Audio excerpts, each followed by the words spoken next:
You're listening to a Roddenberry podcast. Mission Log Prodigy, a Roddenberry Star Trek podcast. Episode 24, Temporal Mechanics 101.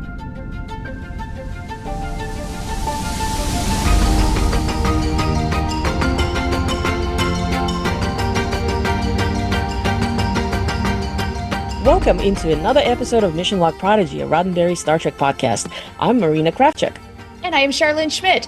Just like our flagship Mission Log podcast, each week here on Mission Log Prodigy, we discuss each and every episode of this animated series, discover what makes each of them special, and see if there's any morals, meanings, or messages that we've learned. This week, we take a crash course in Temporal Mechanics 101. Please remember that Mission Log Prodigy is in-depth review podcast, so if you've not seen this episode yet, you may want to put us on pause, watch the episode, and then come back and hear us talk all about it. Mission Log Prodigy is produced for YouTube and as a regular podcast, so please be sure to engage the like and the share buttons and subscribe to us here on the Roddenberry Entertainment YouTube channel. And please make sure you listen to us on podcast.roddenberry.com or on Apple Podcasts, Spotify, Stitcher, or wherever you listen to your favorite podcasts, like ours. You can also follow Mission Log Prodigy on Twitter at ML_Prodigy, and that is where you can keep up with all of our latest news and updates. Now, before we jump into the recap, let's remind everybody why our podcast is so unique. We want to hear from the cadets, the younger Prodigy fans out there who would like to share their thoughts on the show. We loved hearing your thoughts on Who Saves the Saviors, the previous episode, and hope you will join us again this week and onward. Once again, this is where we put the call for submissions for the next week's episode, Observer's Paradox. How do you do that? So glad you asked. Here's a quick refresher. Please send us a 1 or 2 minute voice message at missionlog-prodigy@roddenberry.com and tell us the following. What is your first name and age? Did you like the episode? What was your favorite part? And what did you learn? The deadline for Observer's Paradox is Saturday, July 27th. So please get your comments in before they can be featured at the end of our next show. All right, and how about we kick things off for this show by answering the very questions we're asking of our cadets. So, Marina, did you like the episode? I adored it. We get some great action, great exposition, so many great moments with pretty much all of the characters. All these little story threads that we started with, sure weaving quite a tapestry, and we're only on episode 4. So this is tremendous. Yeah, the mysteries, they're deepening, like who is helping the kids on their mission? Where is Chakotay? Where did the kids, or the kids did get Gwyn back. So we know that that's sort of sorted for now, but even if we don't know why they need to all be together, that's a thing, because the mysterious entity says that, but we don't know exactly what that means. Nevertheless, that feels right. And so as much chaos is going on, things are coming together at the same time. It's a very interesting mix. Now, how about your favorite part? Well, Temporal Mechanics 101 interlude. That certainly takes the cake. It's a wonderfully fun way to provide some very much needed scientific explanation. I mean, we're talking about some heavy-duty concepts here. Yes. And speaking of science, I absolutely adored these little bits when Zero and Majel are actually sciencing together. It was so sweet. Yeah. And of course, and I found it very lovely, I suppose. The fact that we see how different Iltharon is, this parental devotion that he's exhibiting, completely different, completely opposite to what we know about the Diviner from, pretty much in every way.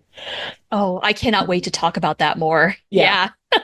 My favorite part also has to be Temporal Mechanics 101. Yeah. I mean, Dr. Erin had to have just been thrilled about doing this and seeing that it was going to become a thing, because this is what she does in real life. She does science education for the masses, and now it's canonized in Star Trek. She's not just the advisor, but she is the person giving the lessons. How cool is that? So excited for her. We got to talk to her not that long ago in an interview, and oh my gosh, things that she probably wanted to say to us. Yeah, it's always fun discussions. Like, is it actually her, Dr. Erin? Is it her, I don't know, some distant relative? It's a fun thing too. I mean, I believe she mentioned that her favorite thought is that it somehow she ends up actually in the future a la Gillian Taylor. So I'm like, yes, yeah, totally. That's the theory. Yes, we're going to totally go with that. And how about lessons? What did you learn in this one? Well, we have very nice, solid continuation of importance of sticking together and solving the problems together. That's very nice. And then, of course, also continuation of the fact that actions have consequences.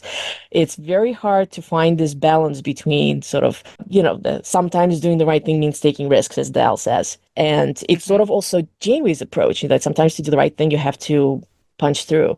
But, the other side of it is following the rules, and it's never too late to abandon a bad idea, which is sort of like Majel/Jellicoe approach, I feel. So it's those two things I think we have very nice follow through in this episode. Oh, I like that. Yeah. There's a lot of good lessons in this episode. Yeah. I think one of the more obvious ones is from Dr. Erin herself about time. Don't screw up time if you don't have to, kids. Because, we're going to find out what happens when you do. And I have many more things, but let's save those for the discussion because that's really the meat of the episode. So we'll save it for there. Yeah. Well, thank you, Char, for your answers. And now it's time for the recap of this episode. All right, so here we go with Temporal Mechanics 101, episode 24, written by Keith Sweet II and directed by Ben Ebon. Aboard Voyager, Rok-Tahk catches up with Murph, who is doing something unsupervised. Hold that thought, because Janeway summons Rok-Tahk to the bridge. The wormhole is destabilizing, and tachyon readings suggest an alteration to the timeline. But if that's true, how is Voyager still there? Janeway muses that perhaps the Infinity's temporal shielding is also keeping Voyager shielded for now. They still don't have many options, but Rok suggests a way for a probe to withstand the wormhole's gravimetric effects just enough to send a message to the Infinity. It's worth a shot. On Solemn, 52 years in the future, the Diviner watches as the protostar enters the wormhole. With the ship gone, he and the other Vaunicot have a new priority, finding the escaped prisoners. Jankum is hard at work on repairs on the Infinity, but the ship is nowhere close to ready. Jankum politely requests more time. Majel reminds Dal that time is not something they have. It's part of what got them into this mess, and Dal acknowledges, agreeing that they have to fix it. Just then, Admiral Janeway's voice comes through the comm system. Majel gives the Admiral a very straightforward update on what's happening on their side of the wormhole, and Tysus does the same, informing the Infinity crew that their actions might have created a temporal paradox. Dal asks if Gwyn is okay, but the message breaks up before he can get an answer. Then, the whole console starts malfunctioning until the display sends a message, "Save Gwyn." A set of coordinates follows, and although the crew doesn't know who is sending the message, Dal decides to follow the instructions. Cut to Gwyn, who is phasing in and out of existence. She, too, receives a message from an unknown being. "Stay present. This isn't your time. You need to be together." Iltheron then catches up with Gwyn, and she apologizes for failing him and Solemn. He's just happy to see that she's still alive. He cannot get her out of this place, but he won't leave her either. Cut back to Dal, Zero, and Majel, who are headed to the coordinates given by the mysterious entity. Majel expresses concern that this could be a Vaunicot trap, but Dal counters by saying that doing the right thing sometimes comes with risk. As illogical as his view seems to her, Majel concludes that leaving Dal alone on the mission would be even more illogical, so she will stay with Dal and Zero instead of returning to the ship. However, as they approach the coordinates, they see that it's a long way to the bottom. Is anyone afraid of heights? 'Cause hang on to Zero, they're going down. At the bottom of the cavern, they spot Gwyn phasing in and out of time. She's struggling and in pain. She hears Dal and Zero, only to phase back into the present and sees her father, who wonders who she's talking to. He would like to meet these friends of hers, and Gwyn informs him that he did, only it was a different time and a different him. When he asks, Gwyn reveals that he might have been considered a monster to some, and he wasn't much of a father to her. This Iltheron, however, is not that guy. He's putting Gwyn first. Cut to the crew, back on the Infinity, where they are essentially building a time machine. They will use residual energy from the wormhole to go back in time and rescue Gwyn. And Dal has good news for Jankum, who's stressed about the number of repairs he must complete before the ship can fly. It doesn't have to fly for this plan to work. Voyager reestablishes its connection to the Infinity, and Dal informs Janeway of their plan to save Gwyn. When Janeway asks if there's anything they can do, Dal requests a copy of Temporal Mechanics 101. He's got some studying to do. All of that said, The crew still must save Gwyn, and Vanicott guards are hot on their trail. There's no time to waste any time. The Infinity starts collecting residual energy from the wormhole, but when it's time to go fast, well, they don't. Jankum doesn't understand what went wrong. Jankum did everything by the manual. But before Jankum descends into an existential crisis, a little bit of percussive maintenance does the trick, and the Infinity travels back in time. The crew is thrilled to see Gwyn, but the Diviner, not so much. Not until Gwyn explains that this guy is on their side. He's mesmerized by finally seeing life from other worlds with his own eyes. He asks what is wrong with Gwyn, and it is Dal who explains that they altered time, and now she's caught between quantum realities. She both exists and does not exist. You can read all about it in Temporal Mechanics 101. Zero gives Gwyn a hypospray that will stabilize Gwyn enough to move her, but it won't last long. They need to get her to Voyager, but how? The Infinity circuits are all fried from time travel, and Jankum is all out of miracles. But wait, what's this? Is there mysterious contact delivering another gift of a repaired ship? It's highly illogical, but that does not matter right now. Gwyn thanks Iltheron for staying with her and promises she will be back so he can write his own future. He asks that the crew take good care of her and sends them on their way. Meanwhile, Essentia is making a case to the Elders for militarization on Solum to protect their world from enemies above. That's when they see the Infinity leaving Solum, reinforcing her point. On the way home, Dal comforts Gwyn over her remorse that she didn't save her world. There's still time, he says. And Majel compliments Zero on being the most logical member of this group of misfits. If Zero could blush, they would. Now back on Voyager, the EMH has given Gwyn a temporal stabilizer. It's not a permanent solution, but it will do for now. Thinking about all they just went through, they wonder who the mysterious entity that's been helping them. And hey, where's Murph? Turns out he is talking to a mysterious entity, and now that they have brought the kids back together, they have to go and wish them good luck. The end. Oh. Again, a lot. There's so much going on in this. We're going to say it every week. These things are action-packed. They don't waste a second. So we've got all sorts of observations, just more profound and not so profound. So I'd like to start with just a little thing, because we haven't talked about Rock Talk very much this season, but she gets to assist in doing some science on the bridge in this episode, and I'm so happy for her. She's in her element. Yeah, absolutely. I mean, we got this temporary substitution. I mean, I'm sure that, seeing that Majel is kind of now a part of the crew in a way, we're going to have more of that. But she's been mostly the source of all the various explanations and expositions, or just, bluntly saying what's going on in the scene. Before we had Rock doing this. So it's kind of, I'm glad that we have both of them basically doing the same this particular episode, and hopefully going forward as well. She's just such a lovable nerd. I love Rock. Yeah. How can you not love Rock? Yeah. She's such a sweetheart. That mysterious entity that we have, it's Murph communicating with it, obviously. Apparently. It made me think, like, we only see the outline. It kind of makes me think of the future guy from the Enterprise. Although the series more, Enterprise. Yeah, much more colorful and much more bright, but nevertheless, you just have this outline of a person, supposedly. So what is it? Is it somebody stuck in time? Is it somebody traveling in time? Somebody looking for help? Somebody willing to offer help? How? Why? And why on earth he, she, they reach out to Merv of all people, possibly? I mean, nobody can understand Merv. So that's why. It's speaking of deepening mysteries, here we have these things. Like, how does this entity ties in with all the other mysterious things happening so far? Right. Beneficial though they are, nevertheless, what is it? Question for you. Did you have, at this point in watching this season, have any working theories as to who it was? Mostly sort of going on a negative. So like things that it's not, or they're not. Like, I don't think it's Q. Like, for example, I don't think it's Q. Out of Star Trek universe, so to speak, from production standpoint, we kind of just had Q featured pretty heavily in Picard. So I wouldn't think that they would bring Q heavily again. simply within the universe, it's very much out of character for Q to be pulling this sort of tricks. Q would be all over this. Like, I'm the one who did this.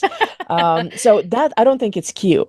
It is obviously something time related, time travel related, I should say. So, but so far we have all these things. Like, are they all connected? That anomaly that was talking to Janeway, there's somebody that made the ship go, the Infinity work. Is it all the same thing? We don't know. Yeah. So yeah, it's a mystery with a very big question mark. Indeed. At this point, I thought it might be a little too obvious if it's Chakotay, but he seemed like the best, most logical choice. And, well, we'll see. That was my working theory for a while, was that it was going to be him and that he's trying to pull strings from wherever he was. Yeah, it kind of fits into the whole thing where, could it be someone stuck in time? Which it is Chakotay then. Exactly. But, yeah, well, we shall see. Indeed. So you mentioned the Diviner and Iltheron, the massive contrast between these two versions of the same man. Seeing the Diviner ever so briefly in this episode reminds me of just how different they are, and what a nice thing it's been to get to know Iltheron just a little better, because this is a much more likable guy, and that he didn't start out as a bad guy. Something just really changed him over the course of between who he is as we're seeing him right now in the second season, and then when we meet him in the very first episode of the first season as the Diviner. What a transformation, and how horrible. Yeah, it is. And it kind of ties into the whole kind of thing that the actions have consequences. In this case, is the fact that he's taking this path that basically he made himself into a monster. And through the actions that I've been taking through, probably same deal, militarizing and, launching all those ships and going to the past and basically becoming this dreadful person. So yeah, it's almost, I've read a couple of reviews where, some of the reviewers are kind of like, they cannot reconcile that we have these two such completely opposite entities while being the same person, essentially. Interesting. I've not had a problem with that, because the monster, at least in this version of the timeline so far, seems to be Essentia. Yeah. Yeah. She's taken on that role, and that, I guess, maybe leaves space for Iltheron to be a better person in this future that he can create potentially. And I'm all for that. Yeah, which kind of also brings in the questions that we know that there is also a younger version of Essentia out there. So how does that dichotomy is going to play out? Right. Something to be seen. Yeah. Yeah, good question. Here's something that, during the recap came up. Timeline has been altered. I mean, we've seen tachyons and chronotons going off the scale. Obviously, things has happened. We're in the middle of a timeline paradox. But how come Voyager A and the crew is still there? I mean, Infinity is out there in the future. They kind of, I suppose, protected. They're the one. They're the cause, the source of the paradox. Why is the Voyager A still experiencing the quantum reality? And that's when Janeway suggests the temporal shielding on board Infinity, because it's protecting what's going on with that reality. They kind of tied into it and they're protected. It made me think of Voyager's Year of Hell episode, where a sort of similar thing happens. Voyager is generating a protective temporal shield, and that's interfering with the episode's bad guy Anoraks, making calculations and doing temporal incursions, changing the time, changing the fabric of time space basically all throughout the galaxy. And Voyager's just stuck there with its temporal shield, and that's what prevents incursions from affecting them. Kind of same thing happening here, and I love that we have this parallel, and I love the fact that Janeway kind of brings it up. Like, it's probably what's happening because she's had personal experience with something similar. Nice tie-in. Yeah. I love the fact that we have all these continuing connections to the previous productions, all sprinkled all throughout Prodigy. It's just tremendous. So many of them too. And what's so great is if you've not seen any other Star Trek, it's okay, because you're going to understand this story anyway. But it is a nice bonus for those who have seen other Star Trek, just like, oh, hey, look at what they did. Look at what they did. And they're giving us so many little treats. It's so delicious. And speaking of like little teeny kind of tie-ins, here's a really subtle one. You know how on Voyager, when things got really chaotic, Janeway's hair would just slowly become more and more disheveled. Like that was the condition of how things were at that time. If it was really messed up, things were bad.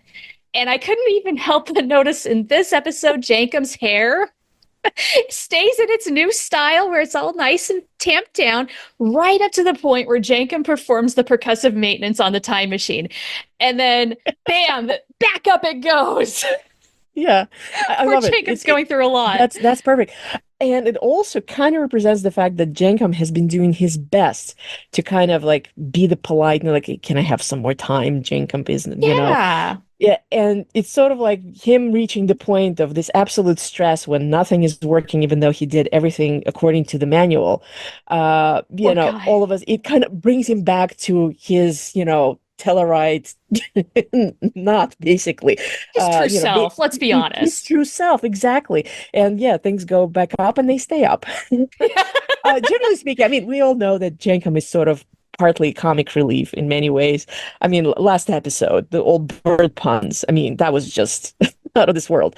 I do like that he gets all these little throwaway witty lines. So it's like, how are things going? Warp is warping. I just it was a great line. Sticker and put it like on my car or something. Warp is warping. That was a really great line. Yeah. Something that I noticed, which I thought was a very lovely touch, and I may be reading a bit too much into it. We had a hologram Janeway being such a huge part of season 1, and goes without saying, she was meant to be a mentor and a sort of a mother figure to all, this bunch of lost kids. And they just addressed her as just Janeway, because I mean, it wasn't the actual real Janeway who you would say, Captain Janeway or Admiral Janeway. So she was just Janeway.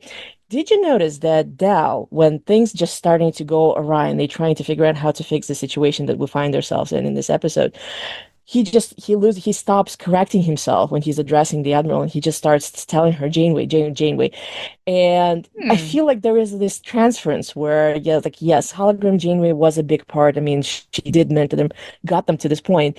Now, this sort of the mentorship role most certainly very firmly landed on the actual Janeway, who finds herself sort of in this position of taking junior officers under her wing, not unlike she did with, like, say, B'Elanna or Tom on Voyager. And she never corrects him, incidentally. Like, she's talking to him, she doesn't interrupt. And as a matter of fact, none of the crew around her, like Tysus, seemed to be such a Starfleet officer, everything by the rules. He never says anything either when he's part of the conversation, and Dal just says Janeway. So I thought that was a very nice touch. It kind of makes it so much more personal in a way. So I'm so glad you noticed this. Because I didn't, and yet it is like such a beautiful little touch. It is like a tip of the hat to hologram Janeway, who was there from the very beginning. And so there is some transference there, isn't there? There's got to be. That's got to be it. Oh my gosh, that is so cool. Let's see. I have another Voyager tie-in. Gwyn took the diplomatic ship Sacagawea to Solum. Original Voyager had a shuttlecraft Sacagawea. That's right. I recall it most being featured in the episode Coda, but I think there might have been a couple more episodes there. Just we get the craft's name, and I thought, oh, well, isn't that an interesting just another little teeny thing? That's all. Yeah. Something that we already, I actually mentioned what we were talking about earlier, the fact that we have fairly complicated concepts, and it is. I mean, we're talking about time travel in general. Yes, we have a wonderful primer from Dr. Erin. Nevertheless, I mean, this is some pretty complicated stuff. There's a mention of Schrodinger's box paradox. Yes. The fact that, the kids actually work out how to solve the situation by the fact that we're in the right place. The place is actually there. It's stuck. So Gwyn is existing in the same place as they are, but at different times. It's pretty hard to kind of wrap your mind around it, and it's hard enough for adults, let alone kids. Nevertheless, it's interesting that science on that level gets introduced in a cartoon. Hey, thank goodness for Dr. Erin. That's all I have to say. But also a shout out to my bro and former co-host of this show, Norman Lau, who absolutely loves Schrodinger's cat. And I could not help but think of him when Majel said that line. I'm just like, oh, Norm is going to love that. So shout out to you, buddy. I know you appreciated it. We also have continuing throwbacks to things that already happened in other or were mentioned in other Star Trek productions.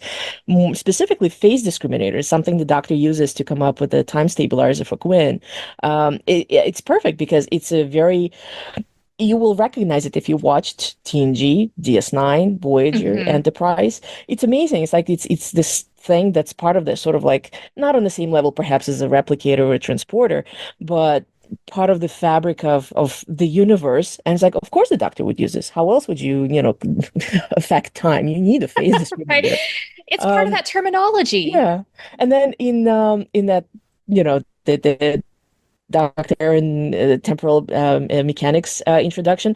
I love the fact that they use the graphics, again, kind of giving us throwbacks to when time travel actually happened in the original series or TNG. So we have reference to Q, we have reference to HMS Bounty. So that's the Klingon bird of prey. We have the sling around sling around the sun, and they're using the original USS Enterprise sort of moving across the screen. It's lovely. Again, as you said, you don't have to know necessarily what these things mean. They fit with, they provide a wonderful graphic. But, you should stick around with the fandom, you start, checking out previous iterations, all of a sudden it's like, oh my goodness, there is actually so much context to everything that's going on the screen. And speaking of subtle mentions, Majel mentions a mission log, that references an episode of Next Generation Parallels where Worf does what they do to time travel. Like another great little tie-in. You don't have to know the episode to just understand that was a thing. We have another entry with I'm a doctor, not something, with the Doctor saying I'm a doctor, not an exorcist, when they're trying to explain what's going on with Gwyn. It's like, you have How to many get does back that make on board. now? Oh, I think somebody counted. I mean, we got to be in hundreds right now. I mean, between all the various I'm a doctor, not this season. Well, 2, I think. Specifically for Image, I think 2, yeah. Okay, I thought we were at 2 or 3. All right. Just checking in on that. The intelligent line that Majel, this is the Majel I was waiting for. When she questions the intelligent part of Iltheron's wonder at meeting intelligent life in this episode, I'm like, okay, now the Vulcan sarcasm is coming out, and you've won me over, lady. This was it. This was it. I mean, let's face it. I mean, there's nothing like Vulcan sarcasm. It's like on a whole other level. I love it. We need it. We absolutely need it. And apparently, okay, one more reference. There's so many in this episode. Is Dal a Captain Pike fan? Because he does say hit it when they initiate the time machine, but he does come back later with his signature line, go fast. And I'm just wondering, what else did he read besides Temporal Mechanics? Is he getting into some history now by chance? Hopefully. I mean, he certainly had that huge pile of pads, so who knows? Hope he's making his way through. It's a lot to take in. Yeah. One very tiny thing, like Essentia's not in this episode very much. And this is something I wanted to carry over because I didn't get it in last episode. The way that she is installing fear among the Vanakat taps into everybody's natural fear of the unknown. Yeah. And how do we counter that? It's by learning and understanding what we don't know. And that is how we understand more and fear less. She's trying to do the opposite. The kids are doing the understanding part. And nice little contrast there. I love that. And then, okay, one last question before we wrap up this segment. Do you ship Zero and Majel? Because there was a little bit of flirtiness going on. Again, it's a Vulcan one, but yeah, I agree. I mean, Zero probably would be like, oh goodness, I mean, is she hitting on me? What's going on here? But yeah, it was lovely. Like them sciencing together and then her complimenting her, like, you're the most logical member of this group. It's like high praise from a Vulcan. Absolutely. So yeah, something's going on there. I think so. In the tradition of Mission Log, we dedicate a great deal of time to discuss some of the finer points from the episodes we review to see what types of morals, meanings, and messages we can discover. So, Shar, what did you find meaningful or memorable in this episode? Well, I think the biggest thing that stood out to me throughout this whole episode is the way that both Janeway and Dal, our leaders, keep cool under pressure. They're both having to triage parts of this crisis throughout. Janeway is dealing with Chakotay later because that's not a top priority at the moment. Dal is staying focused so that he can find Gwyn.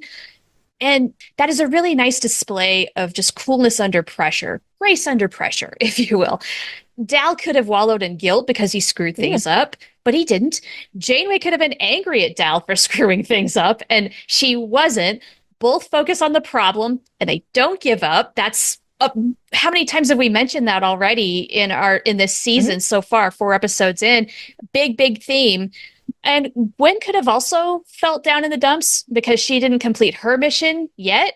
But Dal does a great job of reassuring her and being a comforting presence, saying, look, I understand you're processing this, but you're not done yet. There's still time. And here we are. Yeah.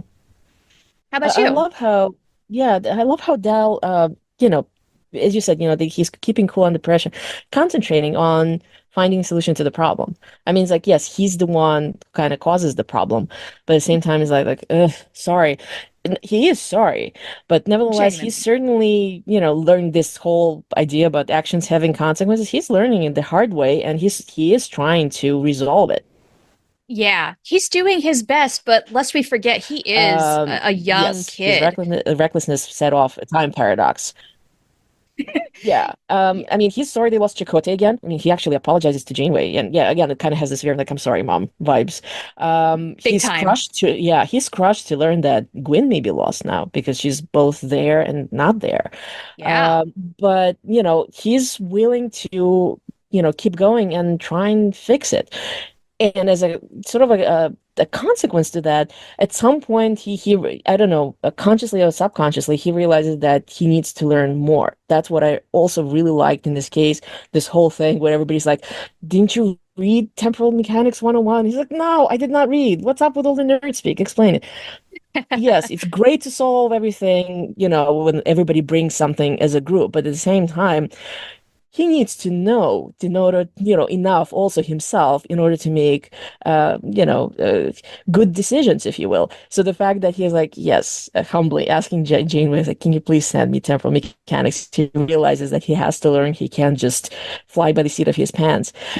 So it's that part was really nice to see that, he's willing to learn. And by the end of the episode, he's, speaking the nerd speak. He's the one explaining what's Yeah. going on. He's spitting it right back and it's just been absorbed in his head. And good for him. He really is Learning. making changes in real time. I love how Dal and Majel are basically on opposite ends of what a really good Starfleet officer is and a well-rounded one. He says sometimes doing the right thing means taking risks because he understands risk. He's been through a lot of things already, and he's not afraid to put himself on the line for another or to complete a mission or whatever. He's very rough and tumble, almost like a Captain Kirk type. And his actions might seem reckless, but sometimes they work. To contrast that with Majel, who is coming from the place of Starfleet discipline and procedure and volcanism, molded from experiences of all the officers that came before, doing as you are told, learning from their lessons. And there's a reason why Starfleet has things set a certain way. And it's from all of that collective experience. And Majel is much more, I would say, like a Picard, if we're making comparisons, rooted in logical course and trying to be diplomatic in stressful situations. Her train of thought, because she's a Vulcan and young and inexperienced, it's probably a little too rigid, but together they're using both of their strengths to try and work things out. So it's cool to see that. Yeah, and it's interesting that you mentioned both, Kirk's, risk is our business versus Picard's diplomacy. And it's fun that, the person that's mentoring this whole crew is Janeway, that, because she's very much sort of in between Kirk and between Picard. So in terms of her commanding style. So it's a lovely thing to kind of, everything wraps nicely in the circle, baby. Yeah. It's true. One big thing that I think is a great theme throughout this episode is that honesty is the best policy.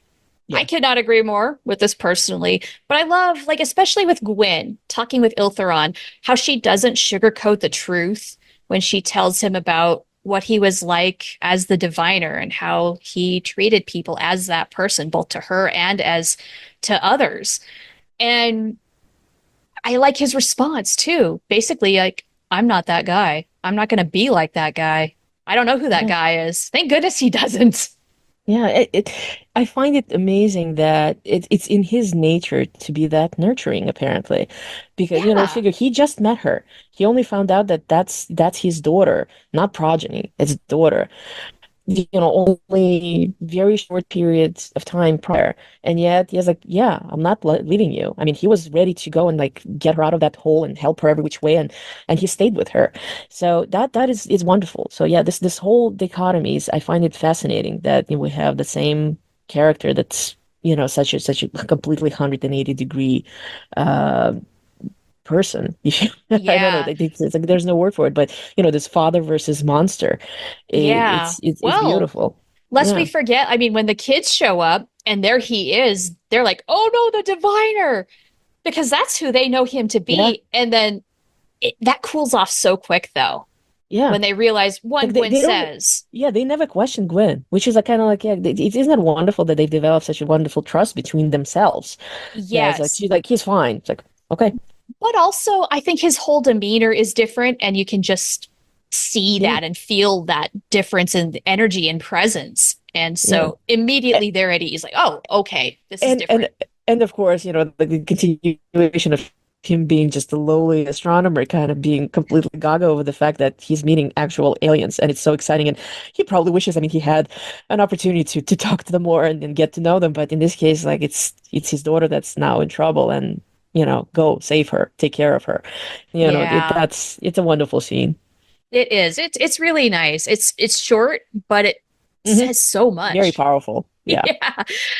So with Rock being back, she kind of puts a very nice sort of little bow on the whole, working together. I love the fact that she said very simple sentence. We will figure this out when we meet together. Yeah. It's so charming. So it's they're planning to travel back in time. So our group is going to be back together. This whole theme of togetherness and figuring things out, put our heads together and solve this problem and solve this mystery. Because again, like whatever's going on with that, entity, there's far too many questions at this Right now, point. yeah. Yeah, somehow they're gonna work through all of them and find out how to save Chakotay, how to save Gwyn. It's at this point, it's like, well, who else is gonna get in trouble? We're gonna have like a whole slew of people that we need to save and help Right. during the season.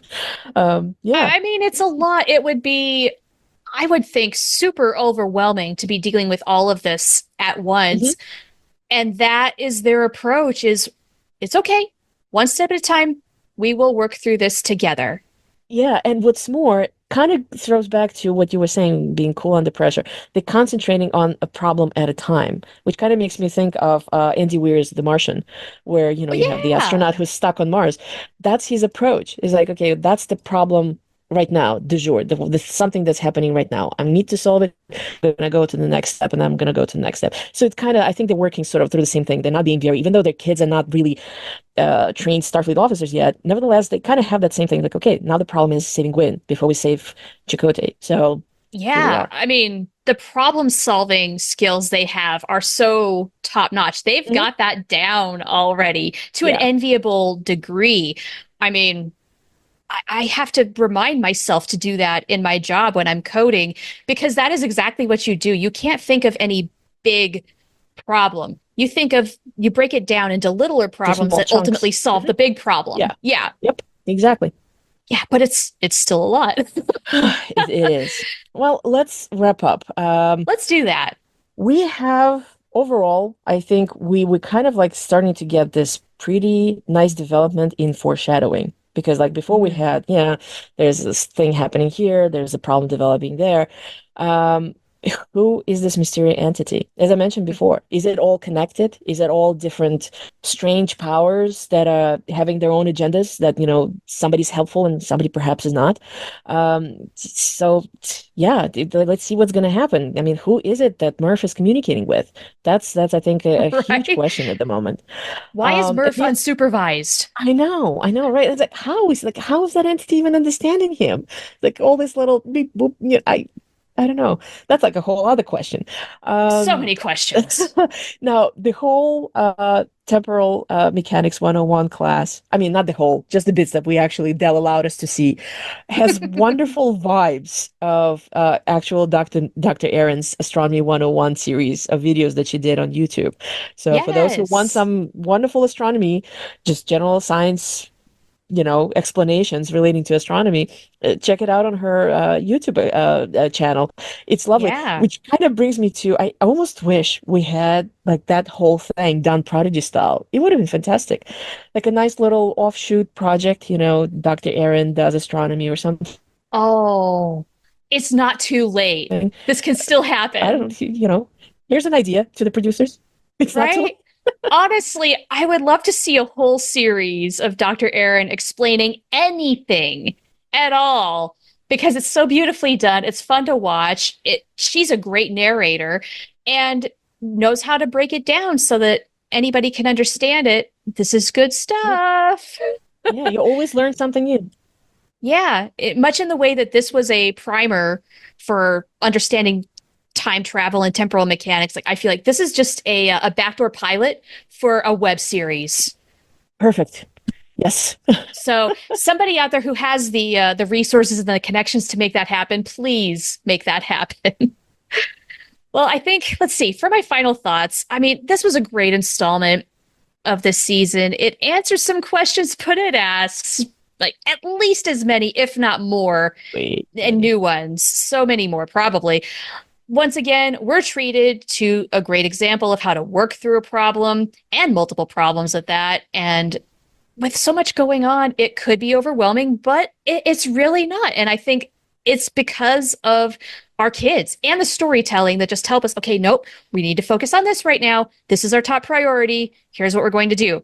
That's a huge credit to everybody, writers, directors, animators of the show, but also, of course, Dr. Erin for making temporal mechanics fun and getting the scientific jargon not dumbed down, but simplified so that anybody can understand something as complex as a time paradox. Well, we've reached the end of our show, so thank you everybody for joining us here on Mission Log Prodigy. If you've enjoyed our show, please make sure you like and share and subscribe to our Mission Log Prodigy playlist on the Roddenberry Entertainment YouTube channel, or find us on the podcast catcher of your choice. Mission Log Prodigy is produced by Roddenberry Entertainment. Production and technical direction by Earl Green. Thank you, sir. Our website and your opportunity to comment and connect with us is at missionlogpodcast.com. And if you would like to support Mission Log directly, you can do so at patreon.com/missionlog. Thank you everyone for joining us today. Next week, we will take a look at Observer's Paradox. Don't forget to watch that episode and send us your thoughts no later than Saturday, July 27th. You can do so at missionlog-prodigy@roddenberry.com. We can't wait to hear what you have to say about that, but right now, let's hear what you have to say about Temporal Mechanics 101. Receiving listener communications. Message playback begins. Okay, what's your name and age? My name is Rook and my age is 9. Rook, did you like the episode this week? Yes, I did. What was your favorite part of the My episode? favorite part was when the ship fixed itself. Oh yeah, when Jenkins was complaining and it all of a sudden turned on? Yeah. Yeah. And what did you learn from the episode? I learned from the episode that you should do what you're supposed to do. And that means that when Dow didn't read Temporal Mechanics 101, he could have gotten in less trouble. Probably, yeah. But by the end, he read the thing and figured out how that works. Yes. Thank you, Dr. Erin, right? Yes. All right.